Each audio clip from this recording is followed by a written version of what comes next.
Hey everybody, I'm back here doing space diagonal questions. We're talking about this cube that you see right here. We know it's a cube, obviously, because it's told us, and we see the dimensions here.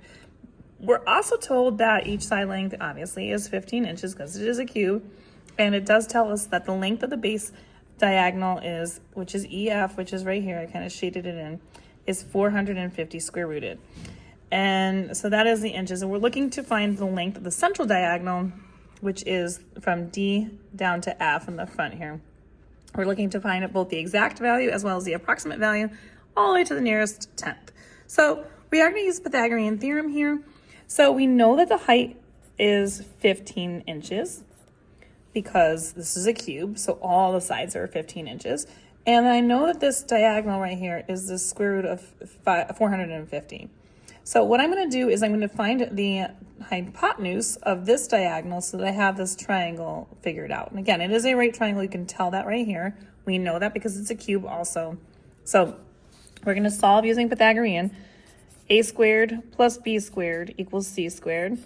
So our B squared, I'm just putting this in as B squared. We don't know. I didn't really pay attention to which one it is, but this squared plus this squared is going to equal whatever this diagonal length is, which we're going to call x. So 15 squared is 15 times 15, which is 225. Now, squaring a square root actually undoes itself. So then that's going to end up being 450. And then we have x squared. Now all we're going to do is add these two things together. We add them together. We get 675, which is equal to our x squared. And then I want to get rid of the square root both sides to get that inverse operation taken care of, leaving me with that x out of there. And if I'm doing the approximates, this is to approximate it to the nearest tenth. And on my calculator, all I'm going to do here is do the second function. And this calculator, the square root button is right here. And I'm just going to type in 675 and get my answer, which is 25.9. And then if I round that to the nearest tenth, the 9 is actually going to end up rounding up, which means this is going to be basically approximately 26 inches. So approximately your diagonal on this one is 26 inches for this question. But if I want to do the exact, we're asked to do the exact value as well. I do need to simplify this root. So I'm going to take the 675 and I'm going to think about perfect squares that go into 675. I'm pretty confident, right, because they end in 5, that 25 will go into 675.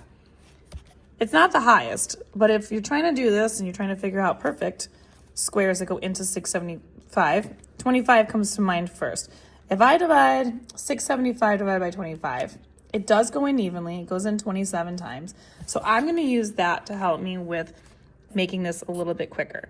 So I have the square root of 25 times the square root of 27. And both of those have perfect squares in them. So that wasn't the highest number, but that's okay. Square root of 25, that is a perfect square.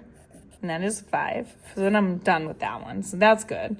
And then I'm going to look at 27. Now 27 has two numbers that can go into it besides itself. And that would be 3 and 9.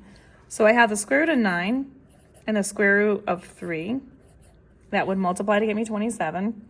9 being a perfect square, which is going to be 3. I can't do anything with this because this is prime and there's nothing else I can do with it. So what I have left is I have this and this, which multiply. So you can multiply the numbers together. And 5 times 3 is 15. I cannot do anything with this.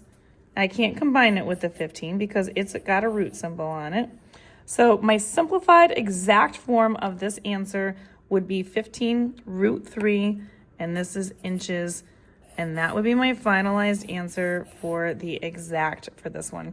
And if you want more questions like these, find them on my YouTube, Instagram, and TikTok at U1Algebra. This is going to be found in the Pythagorean Theorem playlist that I have. And don't forget to like, share, follow for more, save it for later, and I will see you soon.